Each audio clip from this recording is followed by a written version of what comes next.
আজকে আমি আপনাদের সামনে এই ভিডিওতে আলোচনা করব এসএসসি জিডিতে যে নতুন ভ্যাকান্সি লিস্ট বের হয়েছে বা নোটিশ প্রকাশিত হয়েছে সেই নোটিশ সম্পর্কে এবং আপনারা কিভাবে ফর্ম ফিল আপ করবেন। একটা ফর্ম ফিল আপ করে আপনাদেরকে স্টেপ বাই স্টেপ দেখিয়ে দেব। দেখতে পাচ্ছ এসএসসি জিডির অফিসিয়াল নোটিশ যেটা বের হয়েছে। আপনার ফর্ম ফিল আপের last day form fill up শুরু হয়েছে 5/9/2024 থেকে 14/10/2024 পর্যন্ত ফর্ম ফিল আপ চলবে এবং পেমেন্ট আপনারা পেমেন্ট করতে পারবেন 15/10/2024 পর্যন্ত। আপনাদের যদি কারেকশন থাকে সেই কারেকশন আপনারা করতে পারবেন 5/11/2024 থেকে 7/11/2024 এবং আপনাদের পরীক্ষাটা সম্ভবত জানুয়ারি থেকে ফেব্রুয়ারি 2025 তারিখের মধ্যে হতে পারে।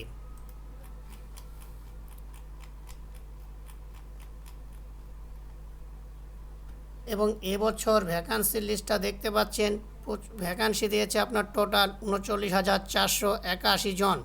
তার ভিতরে আপনার বিএসএফ আছে 15,654, সিআইএসএফ আছে 7,145, সিআরপিএফ আছে 11,541, এসএসবি আছে 819 এবং আইটিবিপি আছে 3,017, আসাম রাইফেল আছে 1,248, এসএসএফ আছে 35টা এবং এনসিবি আছে 22টা। টোটাল আপনার ভ্যাকান্সিটা এসএসসি জিডিতে এবছর 39,481 জন। তা আপনারা কীভাবে ফর্ম ফিল আপ করবেন সেটা একটা ফর্ম ফিল আপের মাধ্যমে আপনাদেরকে দেখাচ্ছি। এখানে আপনারা দেখতে পাচ্ছেন এসএসসি জিডির অফিসিয়াল ওয়েবসাইট। এই অফিসিয়াল ওয়েবসাইটে আসার পর আপনারা লগ ইন ওর রেজিস্টার এখানে আপনারা ক্লিক করবেন। এখানে যদি আপনার অ্যাকাউন্টটা ক্রিয়েট করা থাকে তাহলে আইডি পাসওয়ার্ড মেরে আপনি লগ ইন করতে পারবেন। যদি অ্যাকাউন্ট ক্রিয়েট করা না থাকে তাহলে আমি আগে অলরেডি একটা ভিডিও বানিয়েছি, সেই ভিডিওটা দেখে আপনারা করে নিতে পারবেন কীভাবে আপনার রেজিস্ট্রেশনটা করতে পারবেন। তা এখানে আমার রেজিস্ট্রেশন করা আছে, তাহলে কি জন্য আমি এখানে লগ ইন বাটনে ক্লিক করলাম।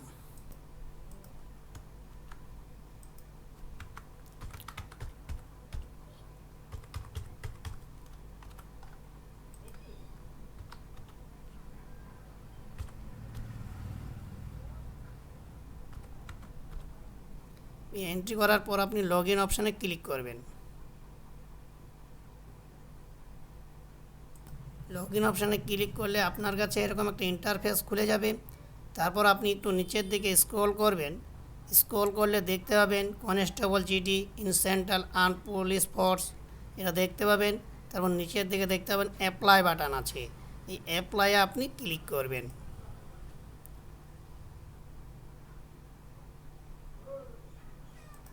অ্যাপ্লাইয়ে ক্লিক করার পর আপনার কাছে এরকম একটা ইন্টারফেস চলে আসবে। আপনি চাইলে পড়ে নিতে পারেন, ইংরেজি এবং হিন্দিতে দুই ভার্সানে আছে, সেটা আপনি চাইলে পড়ে নিতে পারেন। তারপরে ফিল ফর্মে ক্লিক করবেন।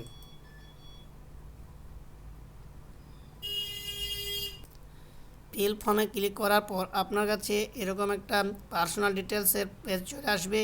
এখানে এটা আপনার রেজিস্ট্রেশন করার সময় করা আছে, তার জন্য এটা সমস্ত কিছু করা থাকবে। তারপর আপনি এখানে নেক্সট বাটনে ক্লিক করবেন। নেক্সট বাটনে ক্লিক করার পর আপনার এই পেজটা যখন সাকসেস হয়ে যাবে, পার্সোনাল ডিটেলস সেভড সাকসেসফুলি, এরকম একটা ইন্টারফেস চলে আসবে, আপনি ওকে করে দিবেন। ওকে করার পর আপনার কাছে চলে আসবে এডুকেশনাল ডিটেলস। আপনার এডুকেশনাল ডিটেলসে চলে আসবে হাইস্ট এডুকেশান কোয়ালিফিকেশান, আপনার কতটুকু পড়াশোনা করেছেন সেটা আপনি সিলেক্ট করে দিবেন। তারপর আপনি নিচে থেকে দেখবেন এই স্ট্যাটাস দেখাবে পাস্ট এবং পাসিং ইয়ার 2020, এগুলো সব দেখাবে। দেখানোর পরে আপনি নিচের দিকে চলে আসবেন এন্টার পার্সেন্টেজ হেয়ার। আপনার মাধ্যমিকের কত পার্সেন্ট নাম্বার আছে সেই নাম্বারটা এখানে আপনাকে এন্ট্রি করতে হবে। এন্ট্রি করার পর এখানে আপনি গো ব্যাক এবং সেভ অ্যান্ড নেক্সট, এই সেভ অ্যান্ড নেক্সটে আপনি ক্লিক করবেন। নেক্সটে ক্লিক করার পর আপনার কাছে এরকম আবার একটা ইন্টারফেস চলে আসবে, success educational details saved successfully. আপনার শিক্ষাগত যোগ্যতা এটা সেভ হয়ে গিয়েছে, এডুকেশনাল স্টেপটা এটাকে আপনি ওকে করে দিবেন। ওকে করার পর আপনার কাছে এডিশনাল ইনফরমেশানের অপশানটা চলে আসবে। এখানে এডিশনাল ইনফরমেশানে দেখাচ্ছে 21 নম্বর আছে, দেখেন whether you are an ex serviceman or servicing in the armed force. আপনি কি কোনো চাকরি করেছেন এক্স সার্ভিস এবং কোনো চাকরির সঙ্গে যুক্ত আছেন কি না সেটা জানতে চাচ্ছে, আপনি ন করে দিবেন। তো ওয়েদার সিকিং এজ রিলেশন, যাদের বাবারা চাকরি করতো তারা হয়তো রেজিস্ট্রেশন নিচ্ছে, বা আপনার এসসি এসটি ওবিসি সার্টিফিকেট আছে, সেটা এজ রিলেশন আপনার ছাড় আছে, যদি বয়স পেরিয়ে যায় তাহলে এখানে ইয়েস করে দেবেন, নাহলে ন করে দিবেন। তারপর do you want to make your personal details, এখানে আপনি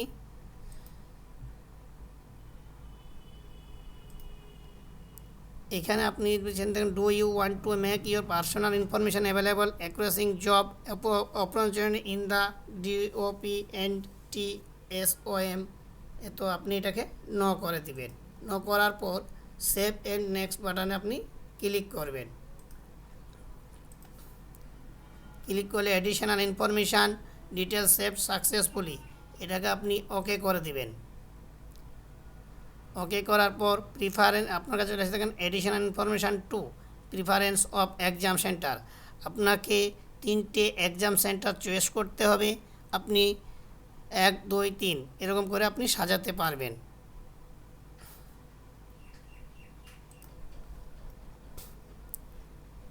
এখানে আপনি সেন্টারগুলোকে ঠিকঠাক চুজ করে নেবেন। 1 2 3 3টে সেন্টার আপনাকে চয়েস করতে হবে।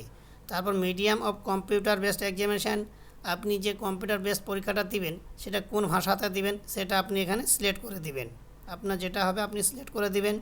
তারপর verify medium of computer based, আপনি যেটা দিয়েছেন এটা একবার ভেরিফাই করে নেবেন, সেম দিয়ে দিবেন। তারপর জানতে চাই যে are you a national cadet corps NCC certificate holder, আপনি যদি এনসিসি সার্টিফিকেট থাকে তাহলে ইয়েস করবেন, ইয়েস থাকলে আপনার কী ধরনের সার্টিফিকেট আছে সেটাকে সিলেক্ট করতে হবে, না থাকলে ন করে দিবেন। তারপর have you a participate in any game sports at district state national international level, যদি আপনি district level state level national level এবং ইন্টারন্যাশনাল লেভেলে যদি কোনো খেলাধুলা করে থাকেন তাহলে সেটাকে আপনি ইয়েস করবেন, যদি করেন তাহলে আপনি কী খেলা খেলেছেন এবং সেটা সিলেক্ট করতে হবে, না থাকলে ন করে দিবেন। তারপর আপনার স্টেটটা সিলেক্ট করে নেবেন, স্টেটটা আরেকবার ভেরিফাই করে নেবেন। তারপর ডিস্ট্রিক্ট আপনার ডোমেসিয়াল ডিস্ট্রিক্টটা সিলেক্ট করে নেবেন, ডিস্ট্রিক্টটাকে ভেরিফাই করে নেবেন। তারপরে দেখেন 30 নম্বর আছে have you a migrate from the state UT for origin to state UT of domicile, আপনি যদি মাইগ্রেন্ট হয়ে থাকেন তাহলে ইয়েস করবেন, না হলে ন করে দিবেন। Candidate belong to militancy Naxal affected district, যেটা অটোমেটিক সিলেক্ট হয়ে থাকবে, এটা করতে হবে না আপনাকে। Candidate belongs to border district, এটা আপনার যাদের বর্ডার ডিস্ট্রিক্ট তাদের অটোমেটিক সিলেক্ট হয়ে যাবে, এটা একটা ভাইটাল ব্যাপার। এটা অনেকে ভুলভাল করে যে আমি বর্ডার ডিস্ট্রিক্ট হয়েও কেন বর্ডার ডিস্ট্রিক্টে আমার ইয়েস হলো না, কিন্তু এটা অটোমেটিক চলে আসবে। যে রেজিস্ট্রেশন করার সময় যে ডিস্ট্রিক্ট দেবে সেই ডিস্ট্রিক্ট যদি বর্ডার ডিস্ট্রিক্ট আন্ডারে হয় সেটা অটোমেটিক ইয়েস হয়ে যাবে। তা আমাদেরকে যেমন আমার বর্ডার ডিস্ট্রিক্টের আন্ডারে পড়ছে তার জন্য ইয়েস হয়ে আছে। এবার আপনারা দেখতে পাবেন preference of post for CAPF organisation, আপনার যে এবার 8টা পদ আছে সেই পদটাকে আপনাকে সিরিয়াল কোড অনুযায়ী সাজাতে হবে।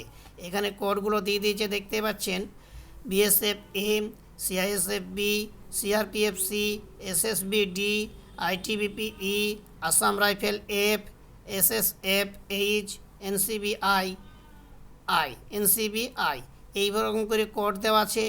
আপনি ফর্ম ফিল আপে যেটা ফার্স্ট চয়েস সেকেন্ড চয়েস যেরকম করবেন সেরকম আপনি সাজিয়ে নিতে পারবেন।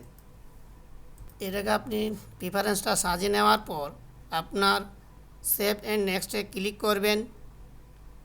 সেভ অ্যান্ড নেক্সটে ক্লিক করার পর আছে এরকম একটা সাকসেস এডিশনাল ইনফরমেশান 2টা সেভ হয়ে যাবে, সেটা আপনার কাছে এরকম ইন্টারফেস চলে আসবে, আপনি ওকে করে দিবেন।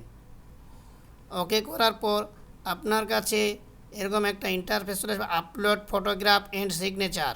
এখানে ক্যাপচার ফটো, লাইভ ফটো, এখানে আপনাকে একটা লাইভ ফটো আপলোড করতে হবে, যেটা আপনার ওয়েব ক্যামেরা অথবা আপনার মোবাইল ফোন দিয়ে SSCর যে অফিসিয়াল অ্যাপ আছে সেই অ্যাপের মাধ্যমে আপনি এখানে ফটো আপলোড করতে পারবেন।